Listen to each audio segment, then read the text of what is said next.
नमस्ते बच्चों, MJC learning में आपका स्वागत है।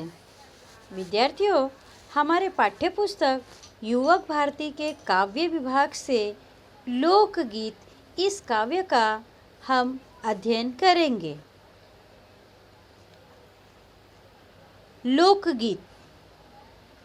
अब लोकगीत क्या है, किसे कहते हैं, इसे जानने के पहले हम थोड़ा सा एक परिचय ले लेते हैं कि जो हमारा भारत देश है वह विविधता में एकता को अधिक महत्व देता है। इस बात से आप भी परिचित हैं। विविधता में एकता अर्थात यहाँ विविध जाति धर्म के लोग रहते हैं और विविध जाति धर्म के लोग रहने के बावजूद भी हमारे समाज में एकता परिपूर्ण है। विविधता में एकता का अर्थ क्या है? विविधता में एकता का अर्थ होता है कि यहाँ पर हर जाति धर्म की संस्कृति अलग है, वेशभूषा अलग है, खाद्य पदार्थ अलग है, भाषा अलग है, लोक नृत्य अलग है और लोकगीत भी अलग है। इतने सारे अलग अलग पहलुओं होने के बावजूद हम समाज में एक साथ मिलकर रहते हैं। इसे ही कहा जाता है विविधता में एकता। अलग अलग जाति के धर्म के लोग एक साथ रहना। अब लोकगीत समझाने के पहले मैं कुछ कड़ियाँ लोकगीत की यहाँ पर गा रही हूँ। यह उसी का एक प्रकार है। फिर हम लोकगीत के अर्थ की ओर बढ़ेंगे। तो ये कुछ लाइनें इस तरह से है। मिलते नहीं है भगवान गुरु के बिना, मिलते नहीं है भगवान गुरु के बिना। गंगा नहा ले चाहे जमुना नहा ले, गंगा नहा ले चाहे जमुना नहा ले, नहा ले चाहे हरिद्वार गुरु के बिना, नहा ले चाहे हरिद्वार गुरु के बिना। मिलते नहीं है भगवान गुरु के बिना, मिलते नहीं है भगवान गुरु के बिना। तो विद्यार्थियों, इन पंक्तियों को सुनने में बहुत ही मधुर लगा होगा। इसे ही हम एक लोकगीत का प्रकार कहते हैं। अभी आपके मन में उत्पन्न हो रहा होगा कि यह लोकगीत क्या है। तो चलिए धीरे धीरे इसे समझने का हम प्रयास करते हैं। लोकगीत का अर्थ है लोक।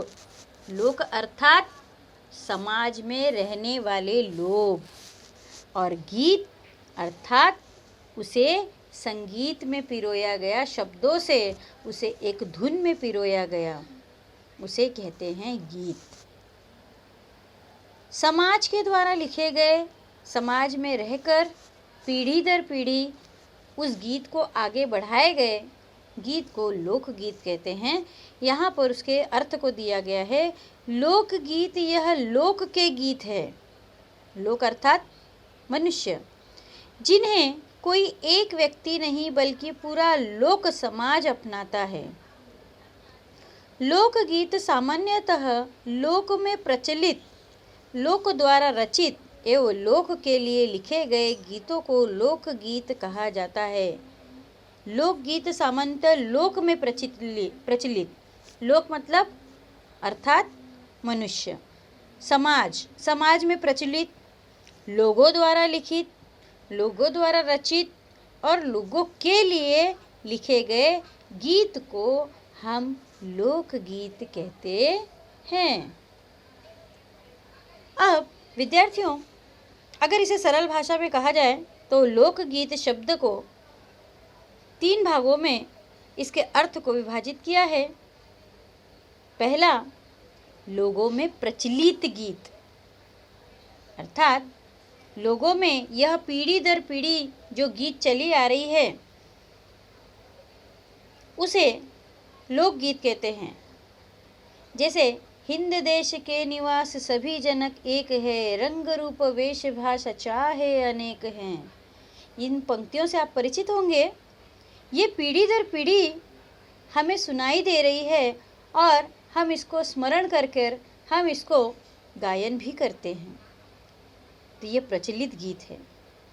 लोक रचित गीत, इसे लिखा गया है, पीढ़ी दर पीढ़ी चल रहा है। लोक विषयक गीत, यह ज़्यादातर आम जनता के लिए महत्व होती है, जो कि हमें एक पीढ़ी से दूसरी पीढ़ी प्रचलित होते हुए दिखाई देती है। इसकी परिभाषा क्या है लोकगीत की? विभिन्न अवसरों, त्योहारों, मौसम आदि में गाए जाने वाले परंपरा से चले आ रहे प्रचलित गीत को लोकगीत कहते हैं। लोकगीत का उपयोग अधिकतर किसी भी अवसरों पर, त्योहारों पर, मौसमों पर किया जाता है, उसे कहते हैं लोकगीत। प्रांत विशेष में गाए जाने वाले गीत जो वहाँ की संस्कृति, रीति रिवाज आदि की झलक दिखाई देती है, उसे लोकगीत कहते हैं। प्रांत, विविध प्रांत के अनुसार जब अपनी संस्कृति वो दिखाते हैं, रीति रिवाज दिखाते हैं, तो उसे वहाँ का लोकगीत कहा जाता है। जैसे आपने राजस्थान में घूमर का नाम सुना ही होगा। यह घूमर जो है वो उनका लोकगीत है। उसी तरह से गरबे में गाए जाने वाले जितने भी गीत होते हैं वो सारे लोकगीत होते हैं। माड़ी तारा मंदिरिया माँ, घंटा दरवाजे, ऐसे ये सारे अपने अपने प्रांत के अनुसार उनके लोकगीत होते हैं। अब ये लोकगीत कहाँ कहाँ इसका उपयोग किया जाता है? विवाह के अवसरों पर गाए जाने वाले गीत, जन्म पर गाए जाने वाले गीत जिसे हम सोहर भी कहते हैं, समूहों में रसिक प्रियों और प्रियाओं को जोड़ने वाले गीत, सावन पर गाए जाने वाले गीत, नदियों पर, खेतों पर गाए जाने वाले गीत, संबंधियों में प्रेम युक्त छेड़छाड़ वाले गीत और त्योहारों पर गाए जाने वाले गीत।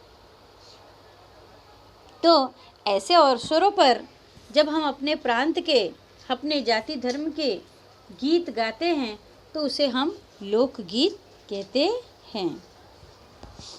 अब इस लोकगीत की विधा क्या है? विधा अर्थात इसे कैसे रचा जाता है, उसे हम कहते हैं विधा। तो चलिए विद्यार्थियों, लोकगीत पद, दोहा, चौपाई, छंदों से रचे होते हैं। लोकगीत में गेयता का होना आवश्यक है। अब गेयता क्या है विद्यार्थियों? गेयता का अर्थ होता है एक धुन में जो भी लिखा गया है, एक धुन, एक राग, एक लय में उसे गाया जा सके, उसे गेयता कहते हैं। यह मुख्यतः जनसाधारण के त्योहारों से संबंधित होते हैं। लोकगीत परंपराओं द्वारा अपनी अगली पीढ़ी तक पहुंचाया जाता है। आपके भी जो धर्म है उसमें कई ऐसे त्योहार होंगे जिसमें पीढ़ी दर पीढ़ी कोई ना कोई गीत चलता होगा। लोकगीत सरल सहज शब्दों का प्रयोग होता है। लोकगीतों की भाषा में ग्रामीण जनजीवन की बोली का उपयोग होता है। देखा जाए तो ये अधिकतर ग्रामीण जीवन के स्थिति को, वहाँ के माहौल को, वहाँ के त्योहारों को, वहाँ की खुशियों को यह दर्शाते हैं। तो ज़्यादातर लोकगीतों का प्रयोग ग्रामीण भागों में अधिक दिखाई देता है।